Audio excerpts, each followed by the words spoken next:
Hello, good morning. My name is Muhammad Amar Shazwan bin Samsudin, and I'm from DFT5. Today, I want to talk about the video I've seen in Tedtalk in YouTube. Thank you for having me here.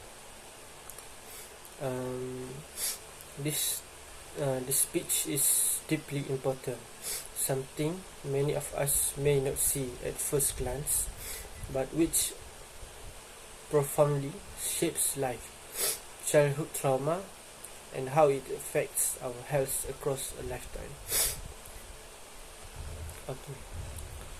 We often think of childhood hurts, abuse, neglect, instability as painful, but also something people leave behind as they grow up. Yet, according to Dr. Nadine Burke-Harris, the effect of early adversity don't just fade, they remain in us, our bodies, in our health long after memories. Repeated stress, witnessing violence, having caregivers with untreated mental illness, or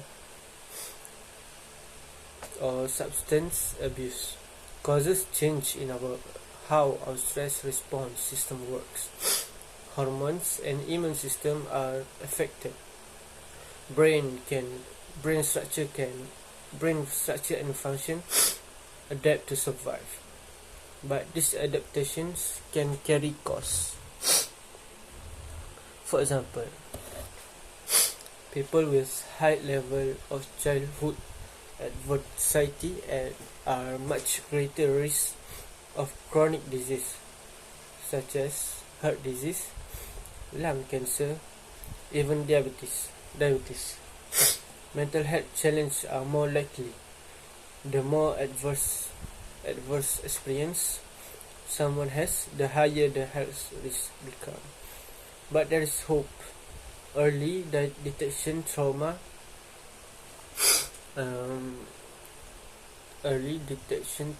informed care, and supportive environments make a difference. Interventions that build safety, stability, and nurturing relationships can help change trajectories. Awareness and care don't erase the past, but they can reshape how we can carry it forward.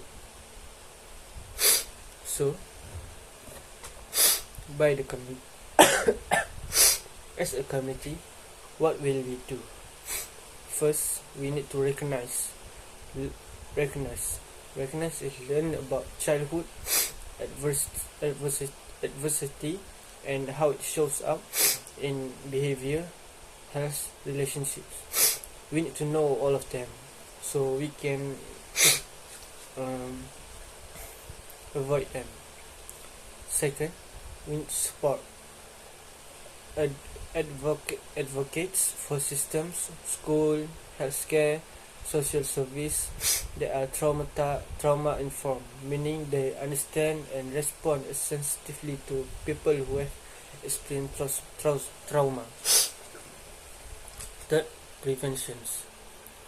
Work towards safer, more stable homes and communication supports. And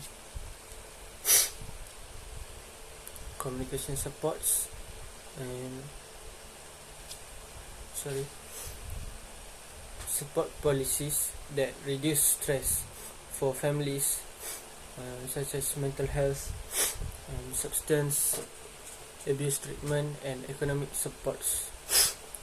The last one is compassion. For those who have experienced trauma, showing understanding, not blame, goes a long way. Healing can be a journey. In conclusion, childhood trauma doesn't just belong in the past. It lives in our minds and in our body. But it doesn't have to define our futures. With awareness, care, and action, we can interrupt the cycle of adversity and help build new, healthier lives, physically, mentally and socially. And that's all from me. Goodbye.